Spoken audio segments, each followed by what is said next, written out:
নাৰায়ণপুৰত পুনৰ অঘটন। মাহ প্ৰসাদ খাই অসুস্থ কেইবাজনো লোক। নাৰায়ণপুৰৰ শাওকুচি গাঁৱত মাহ প্ৰসাদত বিষক্ৰিয়া। কিছুদিন পূৰ্বে নাৰায়ণপুৰৰ পাণবাৰীত সংঘটিত হোৱা ঘটনাৰ মাৰ নৌ যাওঁতে পুনৰ সংঘটিত হৈছে আন এক ঘটনা। শাওকুচি গাঁৱৰ বুবুমণি ৰায় ভূঞাৰ ঘৰত মৃতকৰ বৰতীয়াৰ প্ৰসাদ খাই অসুস্থ হৈ পৰে 10জনৰো অধিক লোক।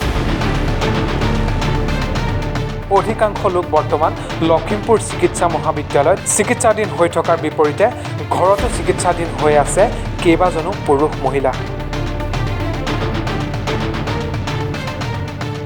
আক্ৰান্ত লোকসকলৰ বমি, পেটৰ বিষ, মূৰৰ বিষ, শৌচ দুৰ্বল হোৱাত নাৰায়ণপুৰ মহাত্মা গান্ধী আদৰ্শ চিকিৎসালয়ত ভৰ্তি কৰোৱা হৈছিল যদিও উন্নত চিকিৎসাৰ বাবে লখিমপুৰলৈ প্ৰেৰণ কৰে।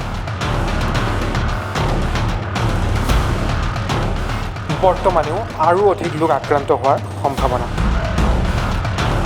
ৰাইজন ঢুকাইছিলে, আমি বৰতীয়া 3 দিনৰ দিনাখন প্ৰসাদ দিলেহি। আমি দুটা পন্থৰ, আমি বামুণীয়া, তেওঁলোক নাম কীৰ্তনীয়া। তেওঁলোকৰ লগত দুঘৰ আছিলে। 2 ঘৰে প্ৰসাদ খোৱাৰ পাছৰ পৰা অৱস্থা কাহিল হৈ গ'ল। নাৰায়ণপুৰ মেডিকেল নিলে, আদৰ্শ মেডিকেলত ৰাখিব নোৱাৰি লখিমপুৰ লৈ গ'ল। লখিমপুৰত এতিয়া চিট লৈ আছে কমচে কম 10জনমান মানুহ প্ৰসাদ খোৱাৰ পাছৰ পৰা। সেই প্ৰসাদ যিখিনিয়ে খাইছে, ওচৰৰ পাজৰলৈ কোনোবাই প্ৰসাদ দিছে, সেইখিনিও হৈ গৈছে। 10জন মানুহ হ'ব।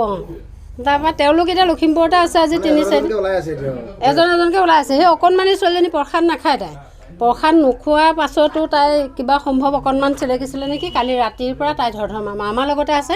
এতিয়া তাইক আজি লখিমপুৰ লৈ যোৱা আমি ব্যৱস্থা কৰিছোঁ। নাৰায়ণপুৰৰ পৰা বিতুপন ফুকনৰ ৰিপৰ্ট, 5th পিলাৰ।